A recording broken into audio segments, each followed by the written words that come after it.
45,000 pesos, swerte.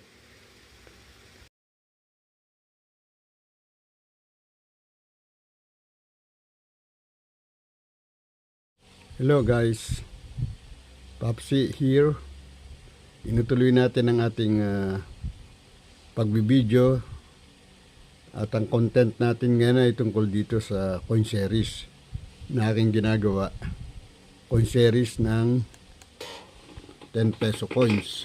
Patuloy pa ako sa coin hunting at buying para sa mga coins na kulang ako dito sa 10 peso at sa ibang mga coins sa 5 peso, sa 1 peso, sa 25 centavos at iba pa. Sa ngayon ang ginawa ko ay binutas ko itong pad. Nakikita natin itong pad sa unahan, sa front sa side ng frame. Ito yung original pad. Binutas ko siya at katapat nitong illustration board na binutas ko rin upang doon din ang mga coins para magiging coin holder na mangyayari para hindi siya mahulog pag nakalagay na sa loob ng frame. Ang frame natin ay ito yung frame natin at ready na rin siya. Yung sa itaas nito ay mga collection ng mga coins natin. Ito yung sa 10 peso. Ito yung pinagkunan ko ng mga coins natin na i-display, tsaka yung NGC coins. Ayan ang mga gagawin ko pa. Kaya guys, marami pa tayong gagawin mga series, mga coin series. At ito ang ginagawa ko ngayon, itong 10 peso coin series ay kulang pa ito, kaya magko-coin hunt pa tayo. Makikita natin na kompleto na ang mga commemorative coins. Yung NGC may isa pang kulang, at yung 10 pesos mga 5 item pa o 5 coins pa ang kulang niya. At mapupunan natin na itong mga ginamit nating coin, kinuha nating coin holder ay itong pad illustration na board. Yan ang ginawa natin, kaya yan binutas din natin siya, kaya dyan natin ilalagay mga coins. Tapusin natin butasan itong pad natin para sa ating 10 piso coin series 2000 to 2020. Itong mga coins na to ay nakuha natin mula sa ating mga koleksyon. Nag-coin hunt tayo at nakapili na tayo ng mga coins na ilalagay natin dito sa ating pad para mailagay natin sa coin frame. Meron pa tayong mga kulang. Makikita natin na marami siyang kulang na coins pa, pero siguro in the future sa mga ilang araw pa mahanap na rin natin. Ito ang resulta ng coin frame natin, at dumako naman tayo sa ating commemorative coins. Okay guys, at ngayon ay nasa numista.com platform tayo. Ang ating nakikita ay ang 10 peso Andres Bonifacio commemorative coins. Ang features nito, ang issuer ay ang Philippines Issuing Bank, Central Bank of the Philippines, Ruling Authority Republic, 1946 to date. Ang type, circulating commemorative coins. Ang year ay 2013, value 10 pesos, at ang currency group ay piso. Composition by metallic nickel brass, center in copper nickel ring. Ang weight ay 8.7 grams. Ang diameter ay 26.5 millimeters. Thickness ay 2 millimeters. Shape ay round at ang technique ay milled. Orientation ay medal alignment at may mga reference number at serial number. Commemorative issue ay 158th birth anniversary of Andres Bonifacio. Sa obverse makikita natin.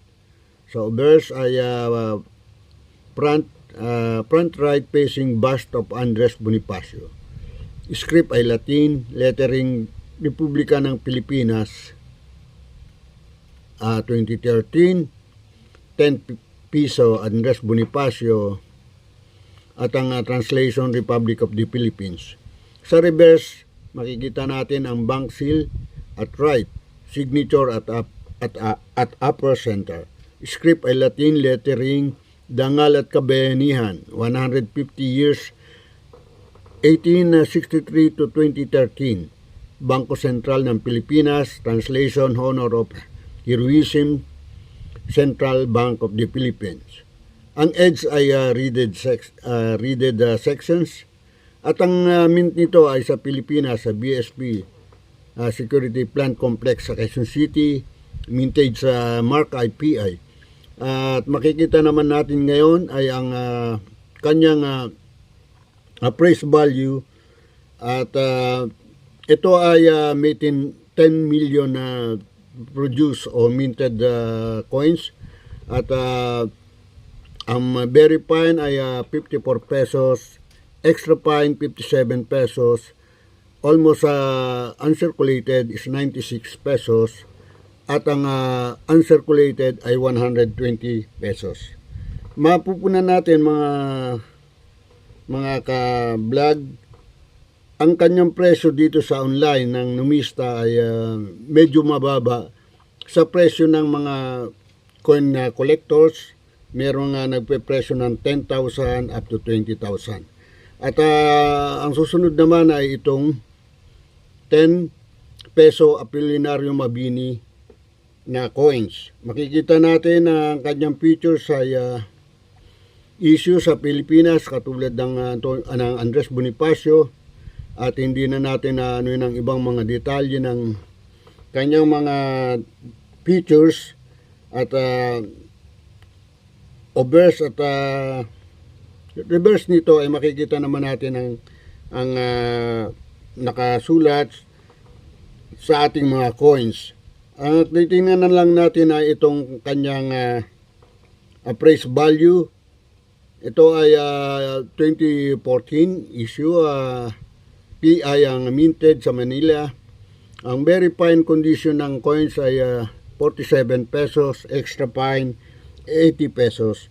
Ang almost uncirculated ay 90 pesos, at ang uncirculated ay 110 pesos. Mapupunan natin na okay ang pagkakaano ng numista, appraised value niya, pero kung ikukumpara sa value ng mga collectors, coin collectors value, ang kanilang mga value ay nasa taas, mga libo na ang mga price nito.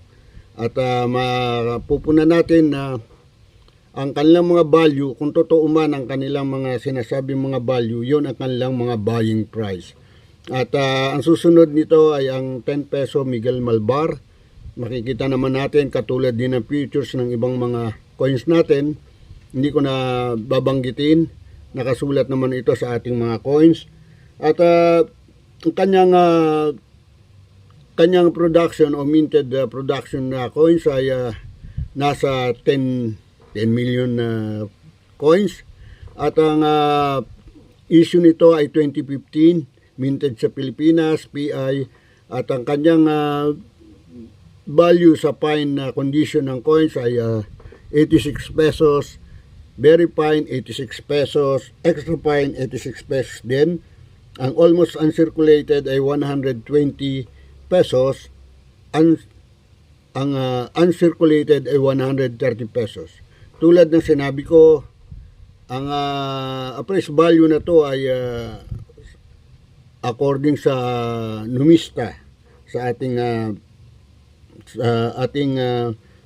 nagbibigay ng impormasyon sa mga coins, ang numista.com.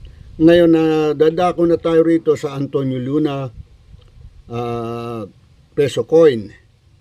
Ito ang medyo napakamahal sa mga coin collector. Nagbabalue ito, meron nag-o-offer ng 45,000 pesos ang isang piraso. At swerte kung meron tayong mga ganito at kung available pa ang kanyang offer, ay napakalaking halaga nito.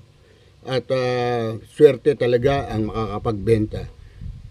Sa aking panig, sa aking side, isa lang meron ako nito. Kaya hindi ko maibebenta ang aking Antonio Luna na coins. At kaya hindi, ang iba kong mga commemorative coins tulad ng Mabini, ng Andres Bonifacio, at ang Malbar, marami akong inventory, o meron akong mga coins na 5 piraso hanggang 7 piraso. Kaya yan, maaari ako magbenta hanggang mga 2 piraso hanggang 3 piraso.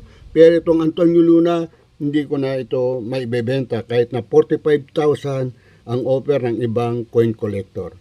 Ngayon, dadako tayo sa kanyang details at features. Ang Antonio Luna, appraised value ng numista ay nagkakahalaga lamang sa kanyang very fine condition, 53 pesos, extra fine, 89 pesos, almost uncirculated, 89 pesos, and uncirculated value, condition, ang value ay 160 pesos. Ito ay may minted production ng 10 million. Yan ang mga impormasyon, guys, dito sa ating mga commemorative coins. Willing po ako na bumili ng mga coins na nakalista rito o makipag-swap. At guys, please subscribe. Kailangan ko po ito. Thank you.